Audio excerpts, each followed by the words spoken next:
ವಿದ್ಯಾರ್ಥಿಗಳೇ, ಈವರೆಗೆ ನಾವು ಹಿಂದಿನ ತರಗತಿಗಳಲ್ಲಿ ವಿಜಯನಗರ ಸಾಮ್ರಾಜ್ಯದ ರಾಜಕೀಯ ಇತಿಹಾಸದ ಭಾಗವಾಗಿ ಕೃಷ್ಣದೇವರಾಯನ ಸಾಧನೆಗಳ ಬಗ್ಗೆ ಒಂದಷ್ಟು ಚರ್ಚೆ ಮಾಡಿದ್ವಿ. ಹಾಗೆ ಅಂತ ವೈಭವಯುತ ಸಾಮ್ರಾಜ್ಯದ ಅವನತಿಗೆ ಕಾರಣವಾದಂತಹ ತಾಳಿಕೋಟೆ ಯುದ್ಧ, ಅದಕ್ಕೆ ಕಾರಣಗಳು, ಅದರ ಪರಿಣಾಮ ಏನಾಯಿತು ಅಂತಕ್ಕಂಥದ್ದು ಚರ್ಚೆ ಮಾಡಿದ್ದೇವೆ. ಹಾಗೆ ವಿಜಯನಗರಕ್ಕೆ ಭೇಟಿ ಕೊಟ್ಟಂತಹ ವಿದೇಶಿಯರ ವಿವರಣೆಗಳ ಬಗ್ಗೆ ಸಂಕ್ಷಿಪ್ತವಾದಂತಹ ಅಂಶಗಳನ್ನು ಒಂದಷ್ಟು ನೋಡಿದ್ವಿ ನಾವು. ವಿದ್ಯಾರ್ಥಿ ಮಿತ್ರರೇ, ವಿಜಯನಗರ ಸಾಮ್ರಾಜ್ಯ ಭಾರತೀಯ ಸಂಸ್ಕೃತಿಗೆ, ಕರ್ನಾಟಕ ಸಂಸ್ಕೃತಿಗೆ ಅಮೋಘವಾದಂಥ ಕೊಡುಗೆಯನ್ನು ನೀಡಿದಂಥ ಸಾಮ್ರಾಜ್ಯ. ಅವರ ಕೊಡುಗೆಗಳನ್ನು ನಾವಿಲ್ಲಿ ಸಂಕ್ಷಿಪ್ತವಾಗಿ ಒಂದಷ್ಟು ನೋಡೋದಾದಲ್ಲಿ, ಆಡಳಿತ. ವಿಜಯನಗರದ ಅರಸರು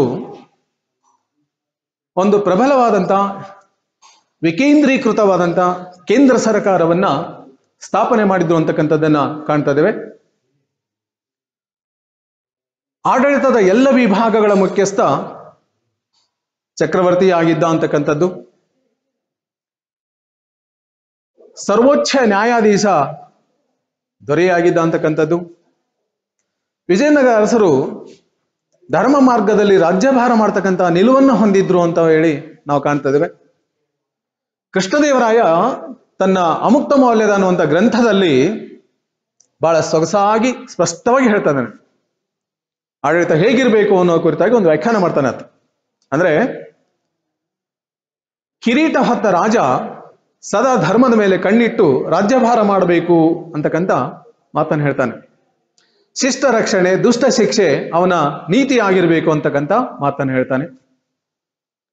ಸೊ ಇಂಥ ವಿಜಯನಗರ ಅರಸರು ರಾಜನಿಗೆ ಸಲಹೆ ನೀಡೋದಕ್ಕೆ ಮಂತ್ರಿ ಪರಿಷತ್ ಇತ್ತು.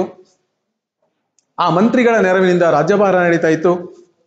ರಾಜ ಅಧಿಕಾರದಲ್ಲಿರುವಾಗಲೇ ಯುವರಾಜನನ್ನ ನೇಮಕ ಮಾಡಿಕೊಂಡು ಆಡಳಿತ ಅನುಭವವನ್ನ ಒದಗಿಸಿಕೊಡ್ತಾ ಇದ್ರು ಅಂತಕ್ಕಂಥದ್ದನ್ನ ನಾವು ನೋಡ್ತಾ ಇದ್ದೀವಿ. ಸೊ ಇವೆಲ್ಲ ರಾಜಕೀಯ ಅಂಶಗಳ ಜೊತೆಗೆ ಮಂತ್ರಿಗಳಲ್ಲಿ ಮಹಾಸಂಧಿ ವಿಗ್ರಹಿ, ಮಹಾಪ್ರಧಾನಿ, ಸೇನಾಪತಿ, ರಾಜಭಂಡಾರಿ ಇಂಥವೆಲ್ಲ ಮಂತ್ರಿ ಪರಿಷತ್ನೊಳಗೆ ಇದ್ದಂಥ ಪ್ರಮುಖ ಅಧಿಕಾರಿಗಳು ಅಂತಕ್ಕಂಥದ್ದನ್ನ ನಾವು ನೋಡ್ತೇವೆ ಅನ್ನುವಂಥದ್ದು. ಎರಡನೇದು ಪ್ರಾಂತ ಆಡಳಿತ. ಇಡೀ ವಿಜಯನಗರ ಸಾಮ್ರಾಜ್ಯ ಪ್ರಧಾನವಾಗಿ 6 ಪ್ರಾಂತಗಳಾಗಿ ವಿಭಾಗಿಸಲ್ಪಟ್ಟಿತ್ತು. ಅವರು ಪ್ರಾಂತಗಳನ್ನ ರಾಜ್ಯ, ನಾಡು, ಮಂಡಲ ಅಂತ ಕರೀತಾ ಇದ್ರು. ರಾಜ್ಯ, ನಾಡು, ಮಂಡಲ ಹೀಗೆ ಹೆಸರಿಸಿದ್ರು ಪ್ರಾಂತಗಳಿಗೆ. ಅವರ ಎಲ್ಲ ಪ್ರಾಂತಗಳನ್ನ 2 ರೀತಿ ವರ್ಗೀಕರಣ ಮಾಡಿದ್ರು. ಒಂದು, ಅರಸು ಪರಿವಾರದ ಪ್ರತಿನಿಧಿಗಳಿಂದ ಆಳಲ್ಪಡ್ತಕ್ಕಂಥ ಪ್ರಾಂತಗಳು. ಇನ್ನೊಂದು, ವಿಜಯನಗರದ ಅರಸರು ಗೆದ್ದು ಹಿಂದಿರುಗಿಸಿದಂತಹ ಸಾಮಂತ ರಾಜ್ಯಗಳು. ಈ ಸಾಮಂತರಿಂದ ಆಳಲ್ಪಡ್ತಕ್ಕಂಥ ವ್ಯವಸ್ಥೆ ಏನಿತ್ತಲ್ಲ, ಅದನ್ನೇ ನಾಯಂಕರ್ ಪದ್ಧತಿ ಅಂತ ಕರಿತಾ ಇದ್ರು ಅವರು.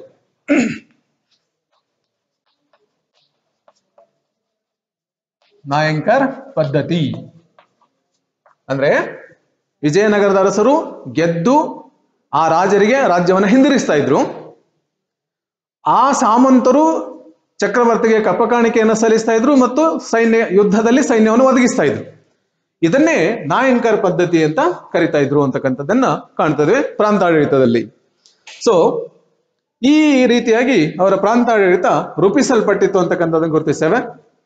ಗ್ರಾಮಾಡಳಿತಕ್ಕೆ ಬಂದ್ರೆ, ಗ್ರಾಮ ಆಡಳಿತದ ಚಿಕ್ಕ ಘಟಕ. ಗ್ರಾಮಾಡಳಿತವನ್ನ ಚೋಳರ ಕಾಲದ ಗ್ರಾಮಾಡಳಿತ ವ್ಯವಸ್ಥೆಗೆ ನಾವಿಲ್ಲಿ ಹೋಲಿಸ್ತೇವೆ. ಅದನ್ನ ಈ ಗ್ರಾಮಾಡಳಿತದಲ್ಲಿ ಗ್ರಾಮ ಸಭೆಗಳನ್ನ, ಗ್ರಾಮಾಡಳಿತಕ್ಕೆ ಗ್ರಾಮ ಸಭೆಗಳಿದ್ವು. ಈ ಗ್ರಾಮ ಸಭೆಗಳನ್ನ ಊರಿನ ಚಾವಡಿಗಳಲ್ಲಿ ನಡೆಸಲಾಗುತ್ತಿತ್ತು. ಸ್ನೇಹಿತರೆ, ವಿದ್ಯಾರ್ಥಿ ಮಿತ್ರರೇ, ಈ ಚಾವಡಿಗಳು ಅಂತ ಹೇಳಿ ಅವತ್ತಿನ ಕಾಲಕ್ಕೆ ಅವ್ರು ಕರೀತಾ ಇದ್ರು. ಇವತ್ತು ಕೂಡ ಅವು ಅವಶೇಷಗಳಾಗಿ ನಿಮ್ಮ ಹಳ್ಳಿಗಳಲ್ಲಿ ಇದಾವೆ. ಬೇಕಿದ್ರೆ ನಿಮ್ಮ ಹಿರಿಯರನ್ನ, ಅಜ್ಜನೋ ಅಪ್ಪರನೋ ಕೇಳಿ, ನಮ್ಮೂರಾಗ ಚಾವಡಿ ಎಲ್ಲ ಐತೆ ಅಂತ ಕೇಳಿ ತೋರಿಸ್ತಾರೆ. ಆ ವಿಜಯನಗರ ಕಾಲಕ್ಕೆ ಗ್ರಾಮ ಆಡಳಿತ ಮಾಡ್ತಕ್ಕಂಥ ಸ್ಥಳ ಚಾವಡಿ. ಸೊ ಗ್ರಾಮ ಸಭೆಯ ಕರ್ತವ್ಯಗಳೇನಾಗಿದ್ವು ಅಂತ ಇದ್ರೆ ಕೆರೆ ಕಟ್ಟೆಗಳ ನಿರ್ವಹಣೆ, ಪರಿಸರ ನಿಯಂತ್ರಣ, ನೀರಾವರಿ, ಕೃಷಿ, ದೇವಾಲಯಗಳ ನಿರ್ವಹಣೆ ಮತ್ತೆ ಕಂದಾಯ ಸಂಗ್ರಹಣೆ ಮಾಡ್ತಕ್ಕಂಥ ಕೆಲಸ. ಇದು ಗ್ರಾಮ ಸಭೆಯ ಕೆಲಸ ಆಗಿತ್ತು ಅಂತಕ್ಕಂಥದ್ದು. ಗ್ರಾಮಾಡಳಿತದ ವ್ಯವಸ್ಥೆಯಲ್ಲಿ ಗೌಡ, ಇವನಿಗೆ ನೆರವಿಗೆ ಕುಲಕರ್ಣಿ, ಇವರಿಬ್ಬರ ಸೇವಕನಾಗಿ ತಳವಾರ. ಗ್ರಾಮದ ಮುಖ್ಯಸ್ಥ ಗೌಡ, ಗ್ರಾಮದ ಲೆಕ್ಕಪತ್ರ ನಿರ್ವಹಣೆ ಮಾಡ್ತಕ್ಕಂಥವನು ಕುಲಕರ್ಣಿ, ಇವರ ಸೇವೆಗಾಗಿದ್ದಂಥವನು ತಳವಾರ. ಒಂದು ರೀತಿಯಲ್ಲಿ ಇವನು ಗ್ರಾಮದ ಪೊಲೀಸ್ ಕೆಲಸ ಮಾಡುವಂತ ವ್ಯಕ್ತಿಯಾಗಿದ್ದ ಅನ್ನುವಂಥದ್ದು. ಸೊ ಇವರುಗಳ ಮೂಲಕ ಗ್ರಾಮ ಆಡಳಿತ ನಡೀತಾ ಇತ್ತು ಅನ್ನುವಂಥದ್ದು. ಅಗ್ರಹಾರಗಳು ಅಂತ ಇದು ವಿಜಯನಗರ ಕಾಲಕ್ಕೆ. ಇವು ಯಾವುದು ಅಂದ್ರೆ ಬ್ರಾಹ್ಮಣರ ಊರುಗಳನ್ನ ಅಗ್ರಹಾರ ಅಂತ ಕರಿತಾ ಇದ್ರು. ಆ ಅಗ್ರಹಾರಗಳ ಆಡಳಿತವನ್ನ ಬ್ರಾಹ್ಮಣರು ನೋಡ್ಕೊಳ್ತಾ ಇದ್ರು. ಅವರನ್ನ ಮಹಾಜನರು ಅಂತ ಕರಿತಾ ಇದ್ರು. ಅಗ್ರಹಾರದ ಆಡಳಿತವನ್ನ ಮಹಾಜನರು ಮಾಡ್ತಾ ಇದ್ರು. ನಗರಾಡಳಿತಕ್ಕೆ ಪಟ್ಟಣ ಸ್ವಾಮಿ ಅಂತಕ್ಕಂಥವನು ಇದ್ದ ಅಂತಕ್ಕಂಥದ್ದನ್ನ ಗುರುತಿಸ್ತೇವೆ. ಇದು ಬ್ರೀಫ್ ಆಗಿರ್ತಕ್ಕಂಥ ಅವರ ಆಡಳಿತ ವ್ಯವಸ್ಥೆ ಅಂತಕ್ಕಂಥದ್ದನ್ನು ಕಾಣ್ತೇವೆ. ಇನ್ನು ಅವರ ಕಂದಾಯ ವ್ಯವಸ್ಥೆಗೆ ಬಂದ್ರೆ ಸ್ನೇಹಿತರೆ, ವಿಜಯನಗರದ ಅರಸರು ಭೂಮಿಯ ಫಲವತ್ತತೆಯನ್ನಾಧರಿಸಿ ಕಂದಾಯ ನಿಗದಿ ಮಾಡಿದ್ರು. ಕಂದಾಯವನ್ನ ಧಾನ್ಯ ಅಥವಾ ಹಣದ ರೂಪದಲ್ಲಿ ಸಲ್ಲಿಸುವುದಕ್ಕೆ ಅವಕಾಶ ಇತ್ತು. ಭೂ ಕಂದಾಯ ಒಟ್ಟು ಉತ್ಪನ್ನದ 1/6 ಭಾಗವನ್ನ ಸಲ್ಲಿಸಬೇಕಾಗಿತ್ತು. 1/6 ಭಾಗ ಭೂ ಕಂದಾಯವನ್ನು ಅವರು ಕೊಡಬೇಕಿತ್ತು ಅಂತಕ್ಕಂಥದ್ದು.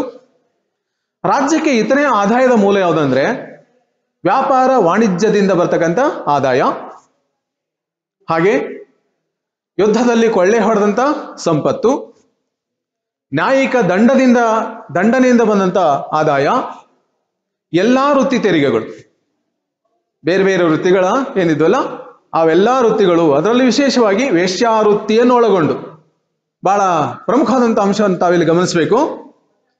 ವಿಜಯನಗರ ಕಾಲಕ್ಕೆ ವೃತ್ತಿ ರಾಜಮನ್ನಣೆಯನ್ನು ಪಡ್ಕೊಂಡಿತ್ತು. ವೇಶ್ಯೆಯರು ಸರ್ಕಾರಕ್ಕೆ ತೆರಿಗೆ ಕಟ್ತಾ ಇದ್ರು. ಈ ಅಂಶವನ್ನ ಅಬ್ದುಲ್ ರಜಾಕ್ ತನ್ನ ಪ್ರವಾಸ ವರದಿಯಲ್ಲಿ ಉಲ್ಲೇಖಿಸ್ತಾನೆ. ಇನ್ನೂ ಒಂದು ಅಂಶ ಏನಂದ್ರೆ, ಈ ವೇಶ್ಯಾವಾಟಿಕೆ ಎಷ್ಟು ಪ್ರಮಾಣದಿತ್ತು ರಾಜಧಾನಿಯಲ್ಲಿ ಅನ್ನೋದಕ್ಕೆ ಈ ವೇಶ್ಯೆಯರಿಂದ ಬಂದಂತ ಸಂಗ್ರಹವಾದಂತ ಕಂದಾಯದ ಹಣದಲ್ಲಿ ರಾಜಧಾನಿಯ ಕಾವಲುಗಾರರಿಗೆ ಸಂಬಳ ನೀಡ್ತಾ ಇತ್ತು ವಿಜಯನಗರದ ಖಜಾನೆಯಿಂದ. ರಾಜಧಾನಿ ಕಾವಲು ಮಾಡ್ತಕ್ಕಂಥವರಿಗೆ ಸಂಬಳ ಕೊಡಲಾಗ್ತಾ ಇತ್ತು. ಅಷ್ಟರ ಮಟ್ಟಿಗೆ ವೇಶ್ಯಾವಾಟಿಕೆ ರಾಜಮನ್ನಣೆ ಪಡ್ಕೊಂಡಿತ್ತು. ವೇಶ್ಯೆಯರು ಸರ್ಕಾರಕ್ಕೆ ತೆರಿಗೆ ಸಲ್ಲಿಸ್ತಾ ಇದ್ರು. ಅವೆಲ್ಲವೂ ತೆರಿಗೆಯ ಇತರ ಬಾಬತ್ತುಗಳಾಗಿದ್ವು ಅಂತಕ್ಕಂಥದ್ದನ್ನ ಗುರುತಿಸುವೆನ್ನುವಂಥದ್ದು. ಇನ್ನು ಸೇನಾಡಳಿತಕ್ಕೆ ಬಂದ್ರೆ ಮಿತ್ರರೇ, ವಿಜಯನಗರ ಸಾಮ್ರಾಜ್ಯ ಸೇನಾ ಬಲದಿಂದ ಕಟ್ಟಿದ ರಾಜ್ಯ ಅದು. ಯಾಕೆಂದ್ರೆ ಅವತ್ತಿನ ಕಾಲಕ್ಕೆ ಮಹಮ್ಮದಿಯರ ದಾಳಿಗಳನ್ನು ಎದುರಿಸಬೇಕು ಅಂದರೆ ಬಲಿಷ್ಠವಾದಂತಹ ಸೈನ್ಯವೇ ಬೇಕಾಗಿತ್ತು. ಇದಕ್ಕಾಗಿ ಒಂದು ಸುಸಜ್ಜಿತವಾದಂತಹ ಸೈನ್ಯವನ್ನು ಅವರು ಕಟ್ಟಿದ್ರು. ಅವರ ಸೈನ್ಯದಲ್ಲಿ ಉತ್ತಮ ದಳಿಯ ವಿದೇಶಿ ಕುದುರೆಗಳನ್ನ ತಗೊಂಡಿದ್ರು. ಅಶ್ವದಳ, ಗಜದಳ, ಕಾಲ್ದಳ, ರಥ, ಫಿರಂಗಿ, ಈ ಎಲ್ಲ ಪಡೆಗಳು ಸೈನ್ಯದ ಭಾಗಗಳಾಗಿದ್ವು ಅಂತಕ್ಕಂಥದ್ದನ್ನ ಗುರುತಿಸ್ತೇವೆ. ಸೈನ್ಯ ಮುಖ್ಯಸ್ಥರು ದಂಡನಾಯಕರಾಗಿರ್ತಿದ್ರು. ಎಲ್ಲಾ ಸೇನಾವಿಗಳ ಪರಮೋಚ್ಚ ಅಧಿಕಾರ ಚಕ್ರವರ್ತಿಯದೇ ಆಗಿರ್ತಿತ್ತು ಅಂತಕ್ಕಂಥದ್ದು. ಮಿತ್ರರೇ, ಅವರ ಸೈನ್ಯದ ಪ್ರದರ್ಶನ ನಡೀತಾ ಇತ್ತು. ನಾವೆಂಗೆ ಜನವರಿ 26ರಂದು ನಮ್ಮ ಸೇನಾ ಕವಾಯತ್ ರಾಷ್ಟ್ರ ರಾಜಧಾನಿ ದೆಹಲಿಯಲ್ಲಿ ಹೇಗೆ ಮಿಲಿಟರಿ ಪರೇಡ್ಗಳನ್ನು ನಡೆಸ್ತಾರೆ, ಅವರ ಶಕ್ತಿ ಪ್ರದರ್ಶನ ಮಾಡ್ತಕ್ಕಂಥ ಈಗ ನಡೀತಾ ಇದೆಯಲ್ಲ, ಹಾಗೇನೆ ರಾಷ್ಟ್ರೀಯ ಹಬ್ಬ ವಿಜಯನಗರದು ಮಹಾನವಮಿ. ಈ ಮಹಾನವಮಿ ಹಬ್ಬದಂದು ಎಲ್ಲಾ ಸೇನಾ ವಿಭಾಗಗಳ ಪ್ರದರ್ಶನ ಮಾಡಲಾಗ್ತಿತ್ತು ಅನ್ನೋದನ್ನ ನೋಡ್ತಾ ಇದ್ದೇವೆ ಸೈನ್ಯದೊಳಗೆ. ಸೊ ನೆಕ್ಸ್ಟ್ ಅವರ ಸಾಮಾಜಿಕ ಸ್ಥಿತಿಗೆ ಬಂದ್ರೆ, ವಿಜಯನಗರ ಸಮಾಜ ಸಾಮರಸ್ಯದಿಂದ ಕೂಡಿತ್ತು. ಯಾಕೆಂತ ಇದ್ರೆ ರಾಜರು ಎಲ್ಲಾ ಧರ್ಮೀಯರನ್ನ ಎಲ್ಲ ಮತಪಂಥೀಯರನ್ನ ಪ್ರೀತಿ ಆಧಾರಗಳಿಂದ ಕಂಡ್ರು. ಹಾಗಾಗಿ ಸಮಾಜ ಸಾಮರಸ್ಯದಿಂದ ಕೂಡಿತು. ಮಿತ್ರರೇ, ಯಾವ ಮಟ್ಟಕ್ಕೆ ಸಾಮರಸ್ಯದಿಂದ ಕೂಡಿತ ಸಮಾಜ ಅಂತಂದ್ರೆ, ಬಹುಶಃ ಅಲ್ಲಿ ಹಿಂದೂ, ಮುಸ್ಲಿಂ, ಕ್ರೈಸ್ತ, ಜೈನ, ಬೌದ್ಧ ಎಲ್ಲರಿಗೂ ಸಮಾನ ಅವಕಾಶ ಕಲ್ಪಿಸಿಕೊಟ್ರು. ಸಮಾಜದಲ್ಲಿ ವೃತ್ತಿಕುಶಲಕರ್ಮಿಗಳು ಸಾಮಾಜಿಕವಾಗಿ ಅವರು ಸಪೋರ್ಟಿವ್ ಆಗಿದ್ರು. ಬಡಿಗ, ಕಮ್ಮಾರ, ಅಕ್ಕಸಾಲಿಗ, ಬುಟ್ಟಿ ಹೆಣೆಯವನು, ಕೃಷಿಕ ಅವರೆಲ್ಲರೂ ಕೂಡ ಸಮಾಜದ ಒಂದು ಬೆನ್ನೆಲುಬಾಗಿದ್ರು ಅಂತಕ್ಕಂಥದ್ದನ್ನ ಗುರುತಿಸುವಂತಕ್ಕಂಥದ್ದು. ಸಮಾಜದಲ್ಲಿ ಸ್ತ್ರೀಯರಿಗೆ ಉನ್ನತವಾದಂತಹ ಸ್ಥಾನ ಇತ್ತು. ಬಹಿರಂಗವಾಗಿ ನೃತ್ಯ, ಸಂಗೀತ ಕಾರ್ಯಕ್ರಮದಲ್ಲಿ ಮಹಿಳೆಯರು ಭಾಗವಹಿಸ್ತಾ ಇದ್ರು ಅಂತಕ್ಕಂಥದ್ದು. ಕೆಲವೇ ಜನ ಶಿಕ್ಷಣವನ್ನು ಪಡಿತಾ ಇದ್ರು ಅಂತಕ್ಕಂಥದ್ದನ್ನು ಕೂಡ ಇದೇ ಸಂದರ್ಭದಲ್ಲಿ ನಾವು ಗಮನಿಸಬೇಕಾಗಿರುವಂತದ್ದು. ಆದರೆ ಒಂದು ವೈಭವೋಪೇತ ಸಾಮ್ರಾಜ್ಯ, ಶ್ರೀಮಂತ ಸಾಮ್ರಾಜ್ಯದ ಕಪ್ಪು ಚುಕ್ಕೆಯು ಏನು ಅಂತಂದ್ರೆ, ಅಲ್ಲಿ ಸಾಮಾಜಿಕ ಅನಿಷ್ಟಗಳು ಅಸ್ತಿತ್ವದಲ್ಲಿದ್ದು. ಏನು ಸಾಮಾಜಿಕ ಅನಿಷ್ಟಗಳು? ಬಾಲ್ಯ ವಿವಾಹ ಅಸ್ತಿತ್ವದಲ್ಲಿತ್ತು, ಬಹುಪತ್ನಿತ್ವ ಅಸ್ತಿತ್ವದಲ್ಲಿತ್ತು, ಜಾತಿ ಪದ್ಧತಿ ಅಸ್ತಿತ್ವದಲ್ಲಿತ್ತು, ದೆನ್ ದೇವದಾಸಿ ಪದ್ಧತಿ, ವೇಶ್ಯಾವಾಟಿಕೆ, ಸತಿ ಪದ್ಧತಿ, ಇವೆಲ್ಲವೂ ಕೂಡ ವಿಜಯನಗರ ಸಮಾಜದಲ್ಲಿ ಆಚರಣೆಯಲ್ಲಿದ್ದು. ತಮ್ಗೆಲ್ಲ ಗೊತ್ತಿರಬಹುದು, ವೇಶ್ಯಾವಾಟಿಕೆ ಗೊತ್ತಿರುವಂತ ವಿಚಾರ. ದೇವದಾಸಿ ಪದ್ಧತಿ ಅಂತ ಇದ್ರೆ, ಕೆಳವರ್ಗದ ಮಹಿಳೆ, ಅವಿವಾಹಿತ ಮಹಿಳೆಯನ್ನ ದೇವರ ಹೆಸರಿನಲ್ಲಿ ಅವಳನ್ನು ಬಿಡ್ತಾ ಇದ್ರು, ಅವಳು ಮದುವೆ ಆಗ್ತಾ ಇರಲಿಲ್ಲ. ದೇವರ ಚಾಕ್ರಿ ಮಾಡಬೇಕಾಗಿತ್ತು. ಅವತ್ತಿನ ಕಾಲಕ್ಕೆ ಊರಿನ ಗಣ್ಯ ವ್ಯಕ್ತಿಗಳ ಭೋಗದ ವಸ್ತು ಆಗಿದ್ಲು ಅವಳು ಅವತ್ತಿನ ಕಾಲಕ್ಕೆ. ಸೊ ಇಂಥ ಅನಿಷ್ಟಗಳು ಸಮಾಜದಲ್ಲಿ ಅಸ್ತಿತ್ವದಲ್ಲಿದ್ದು ಅಂತಕ್ಕಂಥದ್ದನ್ನ ಕಾಣ್ತಾ ಇದ್ದೇವೆ. ಹಾಗೆ ವಧು ದಕ್ಷಿಣೆ ಪದ್ಧತಿ ಅಸ್ತಿತ್ವದಲ್ಲಿತ್ತು. ಆಶ್ಚರ್ಯ ಅಂತ ಹೇಳಿದ್ರೆ, ಸಾರ್ವಜನಿಕವಾಗಿ ಪ್ರದರ್ಶನ ನೀಡತಕ್ಕಂಥ ಸ್ತ್ರೀ ಜಟ್ಟಿಗಳಿದ್ರು ವಿಜಯನಗರ ಕಾಲದಲ್ಲಿ. ಸ್ತ್ರೀ ಜಟ್ಟಿಗಳು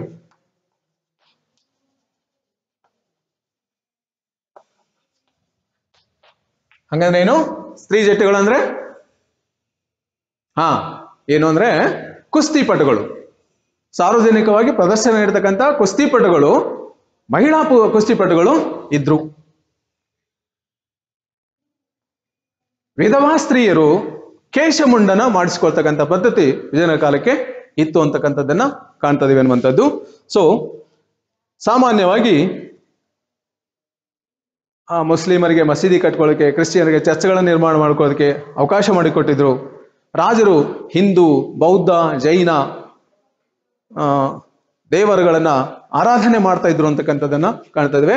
ಸಮಾಜದ ಸ್ಥಿತಿಗತಿಗಳು ಅವತ್ತಿನ ಕಾಲಕ್ಕೆ ಹೇಗಿತ್ತು ಅನ್ನುವಂಥದ್ದು. ಆರ್ಥಿಕ ಸ್ಥಿತಿಗೆ ಬಂದ್ರೆ ಸ್ನೇಹಿತರೆ, ವಿಜಯನಗರ ಸಾಮ್ರಾಜ್ಯ ಸಮೃದ್ಧ ರಾಜ್ಯ. ಅದು ಕೃಷಿ ವ್ಯಾಪಕವಾಗಿ ಪ್ರೋತ್ಸಾಹ ಪಡ್ಕೊಂಡಿತ್ತು. ನೀರಾವರಿಗೆ ಅನುಕೂಲತೆಯನ್ನು ಕಲ್ಪಿಸಿಕೊಟ್ಟಿದ್ರು ರಾಜರು. ಭೂಮಿಯನ್ನ 3 ರೀತಿ ವರ್ಗೀಕರಣ ಮಾಡಿದ್ರು. ಅಂದ್ರೆ ಒಣ ಬೇಸಾಯ, ನೀರಾವರಿ, ದೆನ್ ತೋಟಗಾರಿಕೆ ಭೂಮಿ ಅಂತ ಹೇಳಿ ವರ್ಗೀಕರಣ ಮಾಡಿದ್ರು. ಎಲ್ಲಾ ಬೆಳೆ, ಹಣ್ಣು, ತರಕಾರಿ, ದವಸ ಧಾನ್ಯಗಳು ಎಲ್ಲವನ್ನೂ ಬೆಳೀತಾ ಇದ್ರು ಅಂತಕ್ಕಂಥದ್ದನ್ನ ಗುರುತಿಸ್ತೇವೆ. ಕೃಷಿಯ ಅಭಿವೃದ್ಧಿಗೋಸ್ಕರ ಕೆರೆ ಕಾಲುವೆಗಳನ್ನ ನಿರ್ಮಾಣ ಮಾಡಿದ್ರು. ನಾಗಲಾಪುರದ ದಕ್ಷಿಣಕ್ಕೆ ಬೃಹತ್ ಜಲಾಶಯವೊಂದನ್ನು ಕೃಷ್ಣದೇವರಾಯ ನಿರ್ಮಾಣ ಮಾಡಿದ್ದ ಅಂತಕ್ಕಂಥದ್ದನ್ನ ಗುರುತಿಸ್ತೇವೆ. ಹಾಗೆ ಬಹುತೇಕವಾಗಿ ಅವರ ನೀರಾವರಿಯ ಪ್ರೋತ್ಸಾಹದಿಂದಾಗಿ ಸಾಕಷ್ಟು ಸಮೃದ್ಧವಾದಂತಹ ಕೃಷಿ ಅಸ್ತಿತ್ವದಲ್ಲಿತ್ತು ಅಂತಕ್ಕಂಥದ್ದು. ಆಂತರಿಕ ಮತ್ತು ವಿದೇಶಿ ವ್ಯಾಪಾರ ಯಥೇಚ್ಛವಾಗಿ ನಡೀತಾ ಇತ್ತು. ಆಂಧ್ರದ ವಜ್ರಕರೂರು ಅನ್ನುವಂಥ ಸ್ಥಳ, ಆಂಧ್ರದ ವಜ್ರಕರೂರು, ಅಲ್ಲಿ ಉತ್ತಮ ದರ್ಜೆಯ ವಜ್ರಗಳು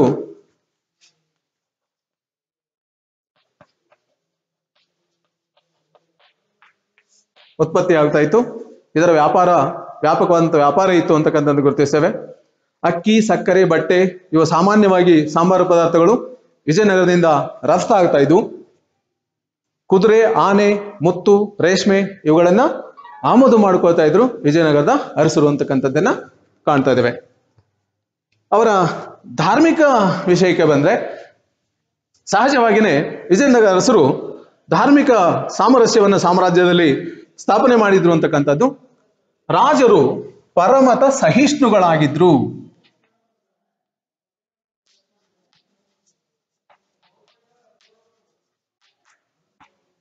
ಪರಮತ ಸಹಿಷ್ಣುಗಳಾಗಿದ್ರು ಅಂತಕ್ಕಂಥದ್ದನ್ನ ಗುರುತಿಸ್ತೇವೆ. ಬಹುತೇಕವಾಗಿ ವಿಜಯನಗರದ ಅರಸರು, ಆರಂಭಿಕ ಅರಸರು, ಸಂಗಮ ವಂಶದ ಅರಸರು ಶೈವ ಪಂಥದ ಬೆಂಬಲಿಗರಾಗಿದ್ರು. ನಂತರದ ಸಂತತಿಗಳಿದ್ದಾವೆ, ಅವರು ವೈಷ್ಣವ ಪಂಥವನ್ನ ಹೆಚ್ಚು ಪ್ರೋತ್ಸಾಹಿಸಿದ್ರು ಅಂತಕ್ಕಂಥದ್ದನ್ನ ನೋಡ್ತಾ ಇದ್ದೇವೆ. ಸೊ 1ನೇ ದೇವರಾಯನ ರಾಣಿ ಭೀಮಾದೇವಿ ಜೈನ ಧರ್ಮದ ಅನುಯಾಯಿಯಾಗಿದ್ಲು. 2ನೇ ದೇವರಾಯ ಶ್ರವಣಬೆಳಗೊಳದಲ್ಲಿ ಜೈನ ಬಸದಿಯನ್ನ ಕಟ್ಟಿಸಿದ. ಸಂಗಮ ವಂಶದ ಅರಸರು ಶೈವ ಧರ್ಮೀಯರಾಗಿದ್ಕೊಂಡು ಜೈನ ಬಸದಿಯನ್ನ ಶ್ರವಣಬೆಳಗೊಳದಲ್ಲಿ ನಿರ್ಮಾಣ ಮಾಡಿಸಿದ 2ನೇ ದೇವರಾಯ. ಇದೇ ದೇವರಾಯನ ಆಸ್ಥಾನದಲ್ಲಿ, ಉನ್ನತ ಸ್ಥಾನದಲ್ಲಿ ಕುರಾನ್ ಮತ್ತು ಪುರಾಣ ಗೌರವಿಸಲ್ಪಟ್ಟುವಂತಕ್ಕಂಥದ್ದನ್ನು ಗುರುತಿಸ್ತೇವೆ. ಹಾಗೆ ಬುಕ್ಕರಾಯ ವೈಷ್ಣವರಿಗೂ ಮತ್ತು ಜೈನರಿಗೂ ಆದಂತಹ ವಿವಾದವನ್ನು ಬಗೆಹರಿಸಿ ಶ್ರವಣಬೆಳಗೊಳದಲ್ಲಿ ಬಗೆಹರಿಸಿದ ಬಗ್ಗೆ ಶಾಸನವೊಂದರ ಉಲ್ಲೇಖ ಇರತಕ್ಕಂಥದ್ದನ್ನ ನಾವು ಗುರುತಿಸ್ತೇವೆ ಅಂತಕ್ಕಂಥದ್ದು. ಸೊ ಈ ಅವಧಿಯಲ್ಲಿ ಶೂನ್ಯ ಸಂಪಾದನೆ ರಚನೆ ಆಯಿತು. ಅಂದ್ರೆ ವಚನ ಸಾಹಿತ್ಯ, ವಚನ ಚಳವಳಿ ಜನಪ್ರಿಯಗೊಂಡು ತೋಂಟದ ಸಿದ್ಧಲಿಂಗಯತಿಗಳಿಂದ ಶೂನ್ಯ ಸಂಪಾದನೆ ಅಂತಕ್ಕಂಥ ಕೃತಿ ರಚನೆ ಆಯಿತು ಅಂತಕ್ಕಂಥದ್ದನ್ನು ಗುರುತಿಸ್ತೇವೆ. ವಚನ ಸಾಹಿತ್ಯ ಜನಪ್ರಿಯತೆಯನ್ನು ಪಡ್ಕೊಳ್ತು ಅಂತಕ್ಕಂಥದ್ದು ತಮಗೆಲ್ಲ ಗೊತ್ತಿರುವಂತಹದ್ದು. ವಚನ ಸಾಹಿತ್ಯದ ಪಿತಾಮಹ ಅಂತಾನೆ ಕರಿತೇವೆ ಜಡರ ದಾಸಿಮಯ್ಯನನ್ನ. 12ನೇ ಶತಮಾನದಲ್ಲಿ ಬಸವಾದಿ ಶರಣರಿಂದ ವಚನ ಸಾಹಿತ್ಯ ಸಾಕಷ್ಟು ಜನಪ್ರಿಯತೆಯನ್ನು ಗಳಿಸ್ಕೊಳ್ತು. ಅದರಿಂದಾಗಿ ಶೂನ್ಯ ಸಂಪಾದನೆ ಅಂತಕ್ಕಂಥದ್ದನ್ನ ಗುರುತಿಸ್ತೇವೆ ಅಂತಕ್ಕಂಥದ್ದು. ಪಂಢರಪುರದ ವಿಠ್ಠಲನ ಭಕ್ತರಿಂದ ವಾರ್ಕರಿ ಚಳವಳಿ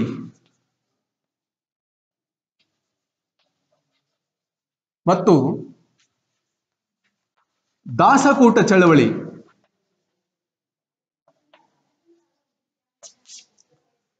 ಹರಿದಾಸರಿಂದ ದಾಸಕೂಟ ಚಳವಳಿ ಮತ್ತು ಪಂಢರಪುರ ವಿಠ್ಠಲನ ವಾರ್ಕರಿ ಚಳವಳಿ ಇವೆರಡೂ ಕೂಡ ವೈಷ್ಣವ ತತ್ವಗಳನ್ನ ಜನಪ್ರಿಯಗೊಳಿಸಿದ್ರು ಅಂತಕ್ಕಂಥದ್ದನ್ನ ಗುರುತಿಸ್ತೇವೆ. ದೇಶಾದ್ಯಂತ ಅನೇಕ ದೇವಾಲಯಗಳಿಗೆ ಅವರು ಪ್ರೋತ್ಸಾಹ ನೀಡಿದ್ರು. ಅಂತಹ ಪ್ರಮುಖವಾಗಿರ್ತಕ್ಕಂಥ ದೇವಾಲಯಗಳಂತ ಹೇಳಿದ್ರೆ ಹಂಪಿ, ಶೃಂಗೇರಿ, ಶ್ರೀಶೈಲ, ಅಹೋಬಿಲ, ಕಾಳಹಸ್ತಿ, ಕಂಚಿ ಇವೆಲ್ಲ ಆಗಿನ ಕಾಲಕ್ಕಿದ್ದಂತ ಪ್ರಮುಖ ದೇವಾಲಯಗಳು. ಈ ದೇವಾಲಯಗಳು ಮತ್ತು ಮಠಗಳು ಅವತ್ತಿನ ಕಾಲದಲ್ಲಿ ಧಾರ್ಮಿಕವಾಗಿ ಬಹಳ ಪ್ರಮುಖವಾದಂತ ಭಾಗ ಆಗಿದ್ದು.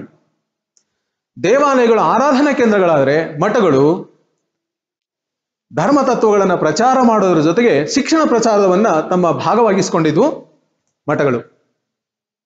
ಅಂತಹ ಮಠಗಳಲ್ಲಿ ಶೃಂಗೇರಿ ಮಠ ಇರ್ಬೋದು, ಉಡುಪಿ ಮಠ ಇರ್ಬೋದು, ಕೋಡಿ ಮಠ ಇರ್ಬೋದು, ಇವೆಲ್ಲ ಪ್ರಮುಖವಾಗಿರ್ತಕ್ಕಂಥ ಮಠಗಳು ಅಂತಕ್ಕಂಥದ್ದನ್ನ ನಾವಿಲ್ಲಿ ಕಾಣ್ತೇವೆ ಅಂತಕ್ಕಂಥದ್ದು. ಸ್ನೇಹಿತರೆ, ಧಾರ್ಮಿಕವಾಗಿ ಮಹಾನವಮಿ, ದೀಪಾವಳಿ, ಹೋಳಿ ತುಂಬಾ ವಿಜೃಂಭಣೆಯಿಂದ ವಿಜಯನಗರ ಕಾಲಕ್ಕೆ ಆಚರಿಸಲ್ಪಡ್ತಾ ಇತ್ತು. ಮಹಾನವಮಿ ಅವರ ರಾಷ್ಟ್ರೀಯ ಹಬ್ಬ. ಇದರ ಆಚರಣೆ, ಉತ್ಸವಕ್ಕೆ ಭಾರಿಯಾದಂತಹ ಮನ್ನಣೆಯನ್ನ ವಿಜಯನಗರ ಅರಸರು ಕೊಟ್ಟರು. ವಿಜೃಂಭಣೆಯಿಂದ ಅದು ಆಚರಿಸಲ್ಪಡ್ತಾ ಇತ್ತು ಅಂತಕ್ಕಂಥದ್ದನ್ನ ನೋಡ್ತೇವೆ ಅನ್ನುವಂಥದ್ದು. ದೆನ್ ಅವರ ಶಿಕ್ಷಣ ಮತ್ತು ಸಾಹಿತ್ಯಕ್ಕೆ ಬಂದ್ರೆ,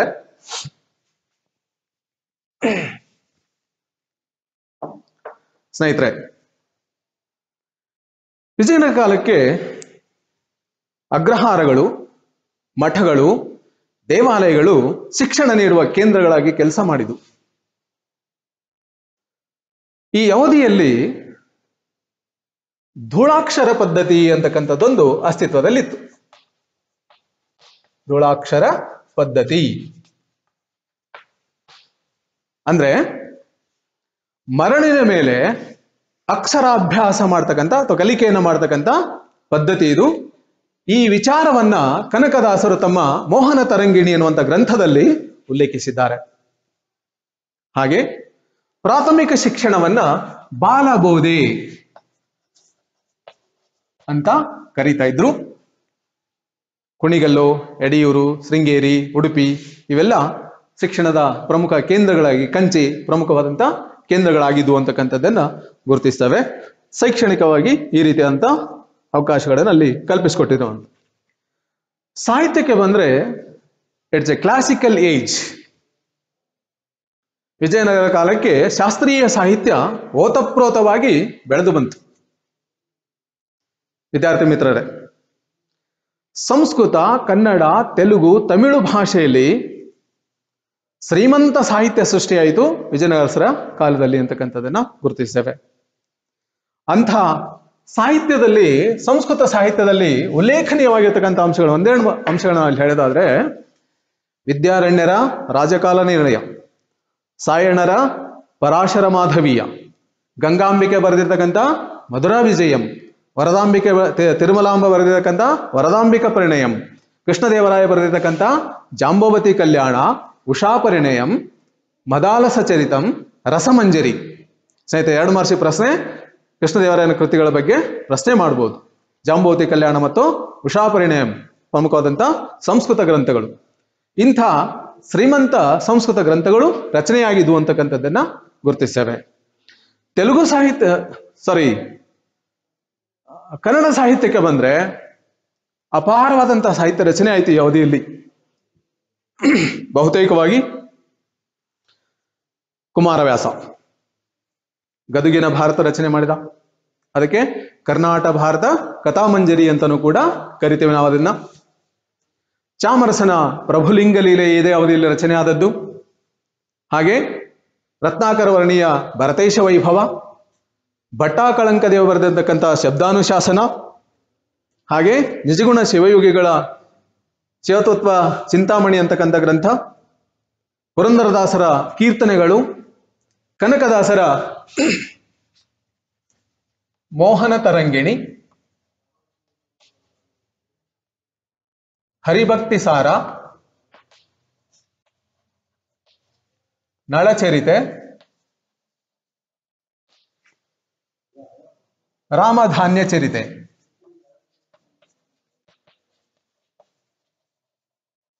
ಕನಕದಾಸರ ಪ್ರಮುಖವಾಗಿರ್ತಕ್ಕಂಥ ಗ್ರಂಥಗಳಿವು. ಇಲ್ಲೂ ಕೂಡ 2 ಮಾರ್ಕ್ಸ್ ಪ್ರಶ್ನೆ ಮೇ ಬಿ.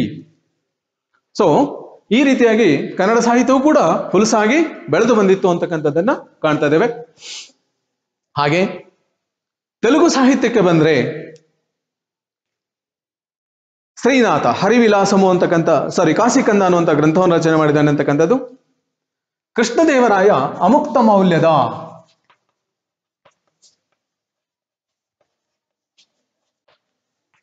ಕೃಷ್ಣದೇವರಾಯನ ಪ್ರಸಿದ್ಧ ಗ್ರಂಥ ಇದು, ತೆಲುಗು ಕೃತಿ.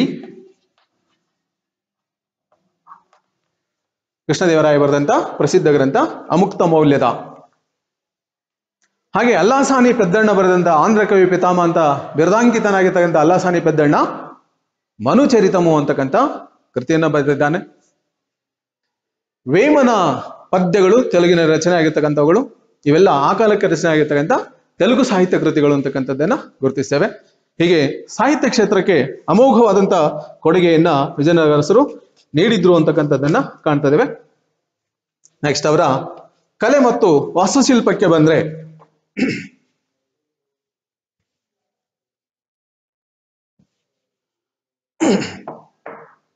ಸ್ನೇಹಿತರೆ, ವಿಜಯನಗರದ ಹೆಸರು ಹೊಯ್ಸಳ ಮತ್ತು ದ್ರಾವಿಡ ಶೈಲಿಯ ಮಿಶ್ರಣವನ್ನು ಮಾಡಿ ಆರಂಭಿಕ ದೇವಾಲಯಗಳ ನಿರ್ಮಾಣ ಮಾಡಿದರು. ಭಾರತದ ಪಾಂಪೆ ಅಂತ ಕರೆಸಿಕೊಂಡಿರ್ತಕ್ಕಂಥ ಹಂಪೆ ವಿಜಯನಗರ ವಾಸ್ತುಶಿಲ್ಪದ ಪ್ರಧಾನ ಕೇಂದ್ರ. ಭಾರತದ ಪಾಂಪೆ ಅಂತಾನೆ ಕರೀತಾರೆ ಅದನ್ನು. ವಿಜಯನಗರದ ಹೆಸರು ತಮ್ಮದೇ ಆದಂಥ ಕೆಲವು ವಿಶಿಷ್ಟ ಲಕ್ಷಣಗಳನ್ನು ಸೇರಿಸಿ ಅದನ್ನ ವಿಜಯನಗರ ಶೈಲಿ ಅಂತ ಕರೆದಿದ್ದಾರೆ. ಸೊ ಇವರ ವಾಸ್ತುಶಿಲ್ಪದ ಪ್ರಮುಖವಾದಂತಹ ಲಕ್ಷಣಗಳೇನು? ಒಂದು ದೇವಾಲಯದ ಪರಿಪೂರ್ಣವಾದಂತಹ ವಾಸ್ತು ರಚನೆಯನ್ನು ಕಾಣ್ತೇವೆ ನಾವು. ಏನು? ಗರ್ಭಗೃಹ, ಅದರ ಮುಂದಿನದ ಅರ್ಧ ಮಂಟಪ, ಅದರ ಮುಂದೆ ಸುಖನಾಸಿ, ಅದರ ಮುಂದೆ ಮಹಾಮಂಟಪ, ಮಧ್ಯದಲ್ಲಿ ನವರಂಗ. ಈ ನವರಂಗವೇ ದೇವರ ಒಂದು ಸೇವೆ ಅಂತ ಹೇಳಿ ಅಲ್ಲಿ ನೃತ್ಯ ಸಂಗೀತವನ್ನ ನಡೆಸ್ತಾ ಇದ್ರು ನರ್ತಕಿಯರು. ಇಂಥ ಒಂದು ಪರಿಪೂರ್ಣತೆ ಇರತಕ್ಕಂಥದ್ದು ಒಂದು ಲಕ್ಷಣ. ಎರಡನೇದು, ಅವರು ಬಳಸಿರ್ತಕ್ಕಂಥ ಕಲ್ಲು ಕಪ್ಪು ಮಿಶ್ರಿತ ಬೆಣಚು ಕಲ್ಲನ್ನ ಅವರ ವಾಸ್ತು ರಚನೆಗೆ, ದೇವಾಲಯಗಳ ನಿರ್ಮಾಣಕ್ಕೆ ಬಳಸ್ಕೊಂಡಿದ್ದಾರೆ. ಮೂರನೇದು, ದೇವಾಲಯದ ಗೋಡೆಗಳು ಜನಪದ ಸನ್ನಿವೇಶಗಳು, ದೇವಾನುದೇವತೆಗಳ ಚಿತ್ರಗಳಿಂದ ಅಲಂಕೃತಗೊಂಡಿರ್ತಕ್ಕಂಥದ್ದು. ಆಸರೆ ಕಂಬ ಮತ್ತು ಕಂಬಗಳು, ದೇವಸ್ಥಾನಕ್ಕೆ ಹಾಕಿರ್ತಕ್ಕಂಥ ಕಂಬಗಳು ಬಹುಕೋನಾಕೃತಿಗಳಲ್ಲಿದ್ದಾವೆ. ಈ ಕಂಬಗಳ ಒಂದು ಬದಿಗೆ ದೇವತೆಗಳ ಕೆತ್ತನೆ ಇದೆ, ಇನ್ನೊಂದು ಬದಿಗೆ ಕುದುರೆ ಮತ್ತು ಮಕರಗಳ ಎರಡೇ ಕಾಲಿನಲ್ಲಿ ನಿಂತಿರ್ತಕ್ಕಂಥ ರೀತಿಯಲ್ಲಿ ಕೆತ್ತನೆ ಮಾಡತಕ್ಕಂಥದ್ದನ್ನ ಕಾಣ್ತಾ ಇದ್ದೇವೆ. ಹಾಗೆ ಸಂಗೀತ ಮಂಟಪಗಳು, ದೇವಾಲಯದ ಆವರಣದಲ್ಲಿನೇ ಒಂದು ಸಂಗೀತ ಮಂಟಪ ಅಂತಕ್ಕಂಥದ್ದನ್ನ ಕಟ್ತಾ ಇದ್ರು. ನೃತ್ಯ ಸಂಗೀತ ಕಾರ್ಯಕ್ರಮ ನಡೀತಕ್ಕಂಥ ಸ್ಥಳ ಅದು. ಹಾಗೆ ಕಲ್ಯಾಣ ಮಂಟಪವನ್ನು ಮಾಡಿದ್ರು. ಇದು ಒಂದು ಅವರ ವಾಸ್ತುಶಿಲ್ಪದ ರಕ್ಷಣೆ. ಇಲ್ಲಿ ದೇವತೆಗಳ ವಿವಾಹ ಮಾಡಿಸುವಂತ ಪರಿಪಾಠ ಇತ್ತು, ಅದಕ್ಕಾಗಿ ಕಲ್ಯಾಣ ಮಂಟಪಗಳನ್ನು ರಚನೆ ಮಾಡಿದ್ರು ಅಂತಕ್ಕಂಥದ್ದು. ಮತ್ತೊಂದು ರಾಯಗೋಪುರಗಳ ನಿರ್ಮಾಣ. ಇವು ದ್ರಾವಿಡ ಶೈಲಿಯಲ್ಲಿ ಇದಾವೆ ರಾಯಗೋಪುರಗಳು. ಅದಕ್ಕೆ ಹಂಪಿ ವಿರೂಪಾಕ್ಷ ದೇವಾಲಯದ ಪ್ರವೇಶ ದ್ವಾರದ ಮೇಲೆ ಇರತಕ್ಕಂಥ ಗೋಪುರ ರಾಯಗೋಪುರ. ನೆಕ್ಸ್ಟ್ ಬೇಲೂರಿನ ಚನ್ನಕೇಶವ ದೇವಾಲಯದ ಪ್ರವೇಶ ದ್ವಾರದ ಇರತಕ್ಕಂಥ ಗೋಪುರ. ಇವೆಲ್ಲ ವಿಜಯನಗರ ಕಾಲಕ್ಕೆ ರಚನೆ ಆಗಿರ್ತಕ್ಕಂಥ ಉದಾಹರಣೆಗಳು ಅನ್ನ ನಾವಿಲ್ಲಿ ಹೇಳ್ಬಹುದು ಅನ್ನುವಂಥದ್ದು. ಆದರೆ ಈ ಕಾಲದ ಪ್ರಮುಖವಾದಂತಹ ವಾಸ್ತುಶಿಲ್ಪ ಕೇಂದ್ರಗಳಲ್ಲಿ ತೆಗೆದುಕೊಳ್ಳೋದಾದ್ರೆ ಹಂಪಿ ಅವರ ಪ್ರಮುಖವಾಗಿರ್ತಕ್ಕಂಥ ವಾಸ್ತುಶಿಲ್ಪ ಕೇಂದ್ರ. ಇಲ್ಲಿರುವಂತ ವಿರೂಪಾಕ್ಷ ದೇಗುಲ,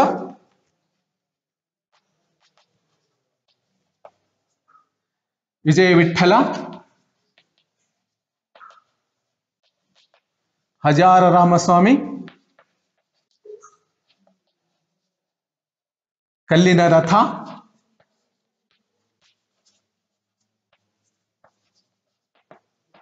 ರಥ, ಹಾಗೂ ಕಮಲ ಮಹಲ್, ಮಹಾನವಮಿ ದಿಬ್ಬ,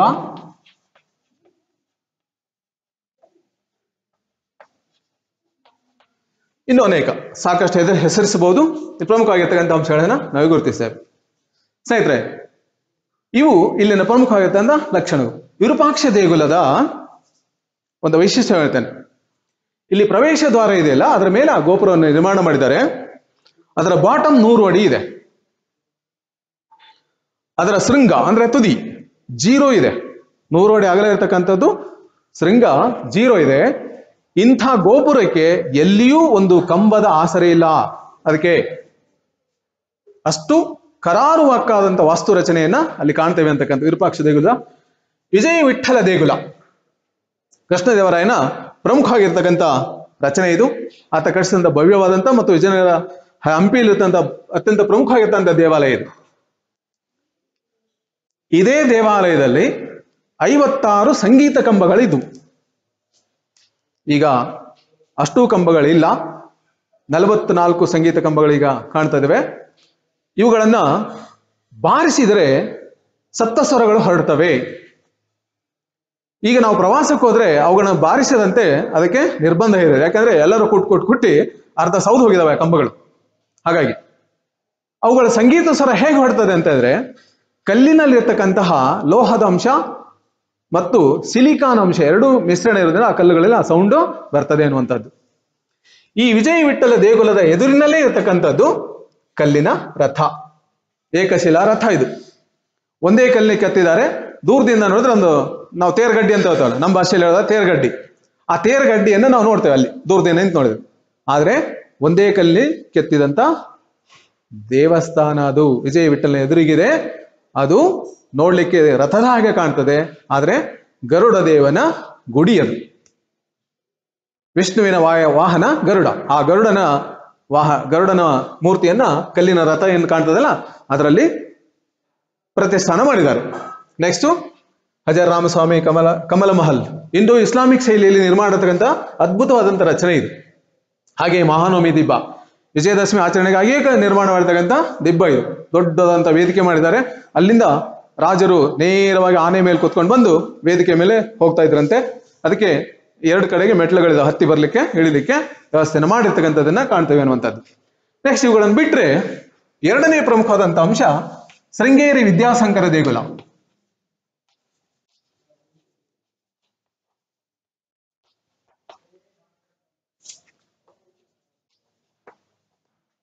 ಶೃಂಗೇರಿಯ ವಿದ್ಯಾಶಂಕರ ದೇಗುಲ ಇದು ಅದ್ಭುತವಾದಂಥ ರಚನೆ. ಇದು ದ್ರಾವಿಡ ಮತ್ತು ಹೊಯ್ಸಳ ಶೈಲಿಯಲ್ಲಿ ಮಿಶ್ರಣದಲ್ಲಿ ನಿರ್ಮಾಣ ಆಗಿದ್ದಂತಹ ದೇಗುಲ ಇದು. ನಿಮ್ಗೆ ಆಶ್ಚರ್ಯ ಅನಿಸ್ಬಹುದು, ಇಲ್ಲಿ 12 ರಾಶಿ ಕಂಬಗಳಿದಾವೆ ದೇವಸ್ಥಾನದಲ್ಲಿ. ಪ್ರತಿಯೊಂದು ಕಂಬದ ಮೇಲೆ ರಾಶಿ ಅಧಿಪತಿಯ ಕೆತ್ತನೆ ಇದೆ. ರಾಶಿಗಳಂದ್ರೆ ಕನ್ಯಾ ರಾಶಿ, ತುಲಾ ರಾಶಿ, ಸಿಂಹ ರಾಶಿ, ವೃಶ್ಚಿಕ ರಾಶಿ, ಮತ್ಸ್ಯ ರಾಶಿ ಅಂತ ಹೇಳ್ತೇವಲ್ಲ, ಹಾಗೆ 12 ರಾಶಿ ಕಂಬಗಳಿದಾವೆ. ಸಂಕ್ರಾಂತಿಯ ದಿನ ಆ ಸಂಕ್ರಾಂತಿಯ ಮುಹೂರ್ತಕ್ಕೆ ಸರಿಯಾಗಿ ಸೂರ್ಯರಶ್ಮಿಗಳು ದೇವಸ್ಥಾನದ ಶಿವಲಿಂಗದ ಮೇಲೆ ನೇರವಾಗಿ ಬೀಳ್ತವೆ. ಅಷ್ಟು ಅದ್ಭುತವಾದಂತಹ ಕಲಾ ಪ್ರೌಢಿಮೆಯನ್ನ ಶಿಲ್ಪಿಗಳು ಯಾವುದೆಯಲ್ಲಿ ಮಾಡಿದ್ದಾರೆ ಅಂತಕ್ಕಂಥದ್ದನ್ನ ನಾವು ಕಾಣ್ತೇವೆ ಅನ್ನುವಂಥದ್ದು.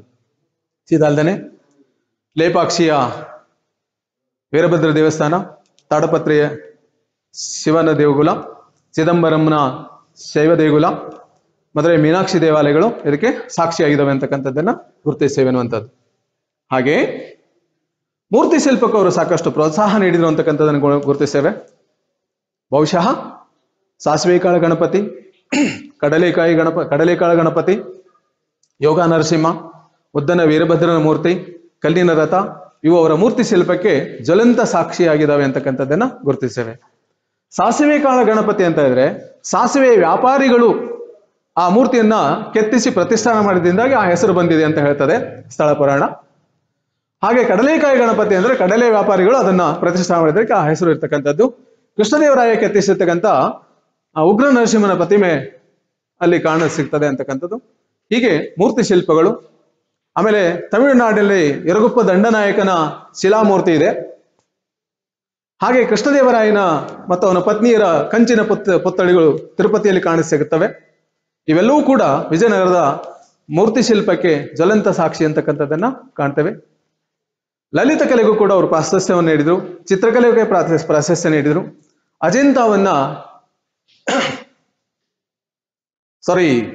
ಲೇಪಾಕ್ಷಿಯನ್ನ ಶೈವರ ಅಜಂತ ಅಂತ ಕರೀತಾರೆ. ಇಲ್ಲಿ ಬೇಕಾದಷ್ಟು ಶೈವ ಪುರಾಣಕ್ಕೆ ಸಂಬಂಧಪಟ್ಟಂತ ಚಿತ್ರಗಳನ್ನ ಕೆತ್ತಿದ್ದಾರೆ, ಚಿತ್ರಿಸಿದ್ದಾರೆ ಅಂತಕ್ಕಂಥದ್ದನ್ನು ಕಾಣ್ತೇವೆ. ಲಲಿತ ಕಲೆಗೂ ಕೂಡ ಸಾಕಷ್ಟು ಪ್ರೋತ್ಸಾಹ ನೀಡಿದ್ರು ಅವರು. ಇದಕ್ಕೆ ಸಾಕ್ಷಿಯನ್ನು ಹಾಗೆ ಕನಕದಾಸರು, ಪುರಂದರದಾಸರ ಕೀರ್ತನೆಗಳ ರಚಿಸಲ್ಪಟ್ಟು ಕರ್ನಾಟಕ ಸಂಗೀತದ ಪಿತಾಮಹ ಅಂತ ಕರಿತೇವೆ ನಾವು ಪುರಂದರದಾಸರನ್ನ.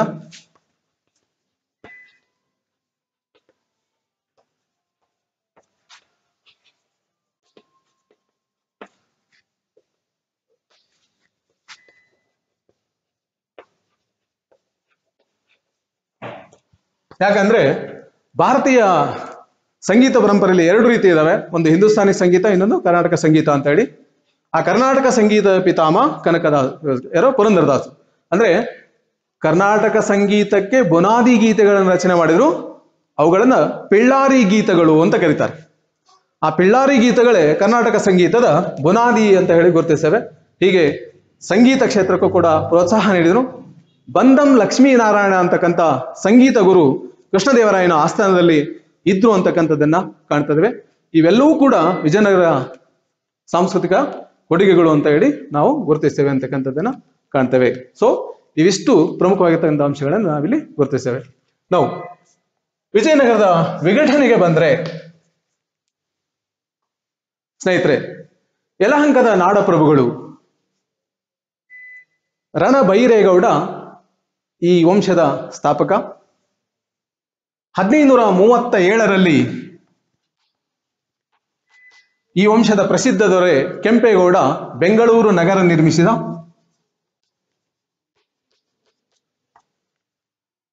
ಈ ಕೆಂಪೇಗೌಡನಿಂದ ಬೆಂಗಳೂರು ನಗರ ನಿರ್ಮಾಣ ಆಯಿತು. ಕೆಂಪಾಂಬುದಿಯ ಕೆರೆ ನಿರ್ಮಾಣ ಆಗಿದೆ ಅಂತಕ್ಕಂಥದ್ದು. ಹಾಗೆ ಅಚ್ಯುತರಾಯನ ಆಜ್ಞೆಯಂತೆ 1ನೇ ಕೆಂಪೇಗೌಡ ಬೆಂಗಳೂರಿನಲ್ಲಿ ಕೋಟೆಯನ್ನ ನಿರ್ಮಾಣ ಮಾಡಿದ ಅಂತಕ್ಕಂಥದ್ದು. ಸೊ 1627ರಲ್ಲಿ ಮೈಸೂರಿನ ದಳವಾಯಿ ನಂಜರಾಜ ಕೆಂಪವೀರಪ್ಪನನ್ನ ಸೆರೆಯಲ್ಲಿಡುವ ಮೂಲಕ ಯಲಹಂಕದ ನಾಡಪ್ರಭುಗಳ ಆಡಳಿತ ಮುಕ್ತಾಯವನ್ನು ಕಾಣ್ತದೆ. ಕೆಳದಿ ನಾಯಕರು 4 ರಾಜಧಾನಿಗಳನ್ನ ಮಾಡಿ ಆಡಳಿತ ಮಾಡಿದಂಥವರು ಕೆಳದಿಯರು. ಕೆಳದಿ, ಇಕ್ಕೇರಿ, ಬಿದನೂರು ಮತ್ತು ಭುವನಗಿರಿ. ಸೊ ವಾಸ್ತವವಾಗಿ ಕೃಷಿ ಕುಟುಂಬದಲ್ಲಿದ್ದಂತಹ ಚೌಡಪ್ಪ ಮತ್ತು ಭದ್ರಪ್ಪ ಅನ್ನುವಂತಹ ಸಹೋದರರು ಕೆಳದಿ ಸಂಸ್ಥಾನದ ಸ್ಥಾಪಕರಾಗಿದ್ರು. ಈ ವಂಶದಲ್ಲಿ ಪ್ರಸಿದ್ಧ ದೊರೆ ಶಿವಪ್ಪ ನಾಯಕ. ಈತ ತನ್ನ ಕಂದಾಯ ವ್ಯವಸ್ಥೆಯಿಂದಾಗಿ ಪ್ರಸಿದ್ಧಿಯನ್ನ ಪಡೆದಿದ್ದ. ಅವನ ಕಂದಾಯ ವ್ಯವಸ್ಥೆಯನ್ನ ಶಿಸ್ತು ಅಂತ ಕರೀತಾರೆ. ಅಂದ್ರೆ 5 ರೀತಿಯಲ್ಲಿ ಭೂಮಿಯ ವರ್ಗೀಕರಣ ಮಾಡಿ ಅದರ ಫಲವತ್ತತೆಯ ಆಧಾರದ ಮೇಲೆ ಕಂದಾಯ ನಿಗದಿ ಮಾಡಿದ್ದ ಅಂತಕ್ಕಂಥದ್ದು. ನಿಮ್ಗೆ ಆಶ್ಚರ್ಯ ಅನಿಸಬಹುದು, 18 ಅಡಿ ಎತ್ತರ ಬೆಳೆದ ಅಡಿಕೆ ಮರಗಳಿಗೆ ಮಾತ್ರ ತೆರಿಗೆ ನಿಗದಿ ಮಾಡಿದ್ದ. ಪ್ರಾಕ್ಟಿಕಲ್ ಆಗಿ ಕೃಷಿಯಲ್ಲಿ ಮಾಡಿಸಿ ಅದರಿಂದ ಆದಾಯ ಖರ್ಚು ಎಲ್ಲ ತೆಗೆದು ವಾರ್ಷಿಕ ಕಂದಾಯ ನಿಗದಿ ಮಾಡಿದಂತಹ ಮಹಾನುಭಾವ ಶಿವಪ್ಪ ನಾಯಕ. 1/3 ಕಂದಾಯವನ್ನ ಕೊಡಬೇಕಾಗಿತ್ತು ಅಂತಕ್ಕಂಥದ್ದು.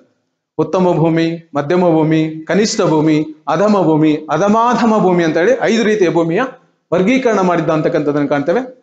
ಈ ವಂಶದಲ್ಲಿ 16 ಇಬ್ಬರು ಮಹಿಳೆಯರನ್ನು ಸೇರಿಕೊಂಡು 16 ರಾಜರು ಆಳಿದ್ದಾರೆ. ಇಬ್ಬರು ರಾಣಿಯರು, ರಾಣಿ ಕೆಳದಿ ಚೆನ್ನಮ್ಮಾಜಿ ಮತ್ತು ವೀರಮ್ಮಾಜಿ ಅಂತಕ್ಕಂಥವ್ರು. ಆ ಕೆಳದಿ ಚೆನ್ನಮ್ಮಾಜಿ ಔರಂಗಜೇಬನನ್ನೇ ಎದುರು ಹಾಕೊಂಡಿದ್ಲು. ಮರಾಠ ರಾಜಾರಾಮನಿಗೆ ಆಶ್ರಯ ನೀಡಿದ್ಲು. ಅವನ ಔರಂಗಜೇಬನ ವಿರುದ್ಧ ದಂಗೆ ಎದ್ದಿದ್ದ. ಅವನಿಗೆ ತನ್ನ ಆಸ್ಥಾನದಲ್ಲಿ ರಾಜ್ಯದಲ್ಲಿ ಆಶ್ರಯ ನೀಡಿದಂತಹ ಮಹಾರಾಣಿ ಕೆಳದಿ ಚೆನ್ನಮ್ಮಾಜಿ. ಹೀಗೆ ಕೆಳದಿ ಸಂಸ್ಥಾನ ಮುಂದೆ ಹೈದರಾಲಿಯ ವಶಪಡಿಸಿಕೊಳ್ಳುವ ಮೂಲಕವಾಗಿ ಕೆಳದಿ ಸಂಸ್ಥಾನ ಕೊನೆಗೊಳ್ಳುತ್ತದೆ. ಚಿತ್ರದುರ್ಗ ನಾಯಕರು ಆಂಧ್ರದ ಮೇದಕೇರಿಯಿಂದ ಬಂದವರು ಇವರು. ಮತ್ತಿ ತಿಮ್ಮಣ್ಣ ನಾಯಕ ಈ ವಂಶದ ಸ್ಥಾಪಕ. 5ನೇ ಮದಕರಿ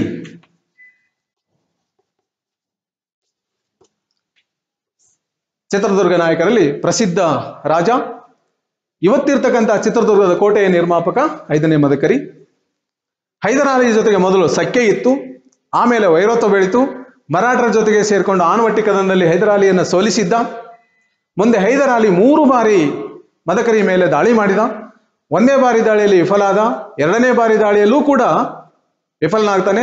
ಈ 2ನೇ ಬಾರಿ ದಾಳಿಯ ಸಂದರ್ಭದಲ್ಲಿನೇ ಕನ್ನಡದ ಹೆಮ್ಮೆಯ ವೀರವನಿತೆ ಒನಕೆ ಓಬವ್ವ ಹೈದರಾಲಿಯ 200 ಜನ ಸೈನಿಕರು ಒಳನುಗ್ಗಿದಾಗ ಅನೇಕರನ್ನ ಕೊಂದು ರಣಕಹಾಳೆಯನ್ನು ಮೊಳಗಿಸಿ ಮುದ್ದೆ ಹನುಮಪ್ಪನ ರಾಣಿ, ಮುದ್ದೆ ಹನುಮಪ್ಪನ ಹೆಂಡತಿ ಓಬವ್ವ, ಅವಳಿಂದಾಗಿ ಹೈದರಾಲಿಯನ್ನ ಸೋಲಿಸಲಿಕ್ಕೆ ನಾಯಕನಿಗೆ ಸಾಧ್ಯ ಆಯಿತು. ಚಿತ್ರದುರ್ಗ ಮದಕರಿ ನಾಯಕ ಸಾಧ್ಯ ಆಗಿತ್ತು. 3ನೇ ಬಾರಿ ದಾಳಿ ಮಾಡಿ ತನ್ನ ಸ್ವಪಕ್ಷದವರ ಜೊತೆಗೆ ಪಿತೂರಿ ಮಾಡಿ ರಾಜ್ಯವನ್ನು ವಶಪಡಿಸಿಕೊಳ್ತಾನೆ. ಮದಕರಿಯನ್ನ ಬಂಧನದಲ್ಲಿಟ್ಟು ಚಿತ್ರದುರ್ಗವನ್ನು ಮೈಸೂರು ರಾಜ್ಯಕ್ಕೆ ಸೇರಿಸಿಕೊಳ್ತಾನೆ. ಮೈಸೂರು ಒಡೆಯರು 1399ರಲ್ಲಿ ಯದುರಾಯ ಮತ್ತು ಕೃಷ್ಣರಾಯ ಅಂತಕ್ಕಂಥವರು ಈ ರಾಜ್ಯವನ್ನ ಸ್ಥಾಪಿಸಿದವರು. ಆರಂಭದಲ್ಲಿ ವಿಜಯನಗರದ ಸಾಮಂತರಾಗಿದ್ರು. ನಂತರದಲ್ಲಿ ಅವರು ಸ್ವತಂತ್ರ ರಾಜ್ಯಭಾರವನ್ನ ಆರಂಭಿಸಿರುವಂತಕ್ಕಂಥದ್ದು. ಹದಿನಾಡು ಅವರ ಆರಂಭಿಕ ರಾಜಧಾನಿ ಆಯಿತು ಮೈಸೂರು ಒಡೆಯರ್ದು. ಮುಂದೆ ರಾಜ ಒಡೆಯರ ಕಾಲಕ್ಕೆ ಶ್ರೀರಂಗಪಟ್ಟಣವನ್ನು ಅನ್ನೋ ವಿಜಯನಗರದ ಪ್ರಾಂತ ಆಡಳಿತಾಧಿಕಾರಿಯನ್ನ ಹೊರಹಾಕಿ ಅದನ್ನ ವಶಪಡಿಸಿಕೊಂಡು ಶ್ರೀರಂಗಪಟ್ಟಣದಿಂದ ಮೈಸೂರು ಒಡೆಯರ ಆಳ್ವಿಕೆ ಆರಂಭವಾಯಿತು. ಇಂಥ ಮೈಸೂರು ಒಡೆಯರ ಆರಂಭಿಕ ಅರಸರಲ್ಲಿ 1610ರಲ್ಲಿ ರಾಜ ಒಡೆಯ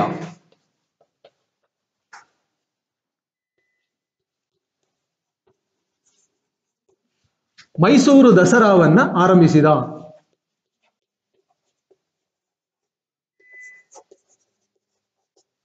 ಮೈಸೂರು ದಸರಾವನ್ನ 1610ರಲ್ಲಿ ರಾಜ ಒಡೆಯರು ಆರಂಭಿಸಿರುವಂತಕ್ಕಂಥದ್ದನ್ನ ನೋಡ್ತಾ ಇದ್ದೇವೆ. ಈ ವಂಶದಲ್ಲಿ ಪ್ರಸಿದ್ಧನಾದಂತಹ ದೊರೆ ಚಿಕ್ಕದೇವರಾಜ ಒಡೆಯ. ಕರ್ನಾಟಕ ಚಕ್ರವರ್ತಿ, ಅಪ್ರತಿಮ ವೀರ, ತೆಂಕಣ ರಾಜ, ರಾಜಾ ಜಗದೇವ, ನವಕೋಟಿ ನಾರಾಯಣ, ಹೀಗೆ 10 ಹಲವು ಬಿರುದಿಗೆ ಪಾತ್ರನಾಗಿದ್ದಂತ ದೊರೆ ಚಿಕ್ಕದೇವರಾಜ ಒಡೆಯ. ಸೊ ಈ ಚಿಕ್ಕದೇವರಾಜ ಒಡೆಯರು ರಾಜ್ಯದಲ್ಲಿ ಆಡಳಿತದ ಮಿತವ್ಯಯ ಸಾಧಿಸುವುದರ ಜೊತೆಗೆ ಕಟ್ಟುನಿಟ್ಟಾದ ತೆರಿಗೆ ಸಂಗ್ರಹ ಮಾಡುವ ಮೂಲಕವಾಗಿ 9 ಲಕ್ಷ ಚಿನ್ನದ ಪಗೋಡಗಳನ್ನು ಸಂಗ್ರಹಿಸುವ 9 ಕೋಟಿ ಚಿನ್ನದ ಪಗೋಡಗಳನ್ನು ಸಂಗ್ರಹಿಸುವ ಮೂಲಕವಾಗಿ ನವಕೋಟಿ ನಾರಾಯಣ ಅನ್ನುವಂತ ಬಿರುದನ್ನ ಚಿಕ್ಕದೇವರಾಜರು ಹೊಂದಿದ್ರು ಅಂತಕ್ಕಂಥದ್ದನ್ನ ಕಾಣ್ತಾ ಇದ್ದೇವೆ. ಸಾಹಿತಿ ದೊರೆಯಾಗಿದ್ದಂತ ಚಿಕ್ಕದೇವರಾಜ ಒಡೆಯರು ಅನೇಕ ಸಾಹಿತಿಗಳಿಗೆ ಆಶ್ರಯ ನೀಡಿದ್ರು. ಹಾಗೆ ಅವರು ಕೂಡ ಸಾಹಿತಿಗಳಾಗಿದ್ರಿಂದ ಚಿಕ್ಕದೇವರಾಜ ಭಿನ್ನಪಂ ಅನ್ನುವಂತ ಕೃತಿಯನ್ನ ಆತ ರಚನೆ ಮಾಡಿದ್ರು. ಹಾಗೆ ಗೀತ ಗೋಪಾಲ ಅನ್ನುವಂತ ಕೃತಿ ಚಿಕ್ಕದೇವರಾಜ ಒಡೆಯರಿಂದ ರಚಿಸಲ್ಪಟ್ಟಿತ್ತು. 18 ಕಚೇರಿ ಇವರ ರಾಜ್ಯದಲ್ಲಿ 18 ಇಲಾಖೆಗಳನ್ನ ಪ್ರತ್ಯೇಕವಾಗಿ ಅಚ್ಚುಕಟ್ಟಾದಂತಹ ಆಡಳಿತ ವ್ಯವಸ್ಥೆಯನ್ನು ರೂಪಿಸಿ 18 ಕಚೇರಿಯನ್ನು ಸ್ಥಾಪಿಸಿದ್ರು ಅಂತಕ್ಕಂಥದ್ದು. ಅದನ್ನ ಚಾವಡಿ ಪದ್ಧತಿ ಅಂತಾನೂ ಕೂಡ ಕರೀತಾ ಇದ್ರು. ತಿರುಮಲಾರ್ಯ ಅಂತಕ್ಕಂಥವನು ಅಪ್ರತಿಮ ವೀರ ಚರಿತೆ ಮತ್ತು ಚಿಕ್ಕದೇವರಾಜ ವಿಜಯ ಅಂತಕ್ಕಂಥ ಗ್ರಂಥ ರಚನೆ ಮಾಡಿದ. ಇದೇ ಅವಧಿಯಲ್ಲಿ ಅವನ ಮಗನಾಗಿರ್ತಕ್ಕಂಥ ಸಿಂಗರಾರ್ಯ ಮಿತ್ರವಿಂದ ಗೋವಿಂದ ಅನ್ನುವಂತ ಕನ್ನಡದ ಮೊಟ್ಟ ಮೊದಲ ನಾಟಕವನ್ನ ಸಿಂಗರಾರ್ಯ ಬರೆದಿದ್ದಾನೆ. ಇದನ್ನ ಹರ್ಷನ ರತ್ನಾವಳಿ ನಾಟಕದ ಕನ್ನಡ ಅನುವಾದ ಅಂತಾನೆ ಹೇಳ್ತಾರೆ. ಸಂಸ್ಕೃತ ಅನುವಾದ ಕನ್ನಡದಲ್ಲಿ ಬರೆದಿರ್ತಕ್ಕಂಥದ್ದನ್ನ. ಎನಿಹೌ ಇದು ಕನ್ನಡದ ಮೊದಲ ನಾಟಕ ಗ್ರಂಥ ಮಿತ್ರವಿಂದ ಗೋವಿಂದ ಅಂತಕ್ಕಂಥದ್ದನ್ನ ಕಾಣ್ತಾ ಇದ್ದೇವೆ ನಾವು. ಇದೇ ಚಿಕ್ಕದೇವರಾಜನ ಆಸ್ಥಾನದಲ್ಲಿದ್ದಂತ ಕನ್ನಡದ ಕವಯಿತ್ರಿ ಸಂಚಿಯ ಹೊನ್ನಮ್ಮ.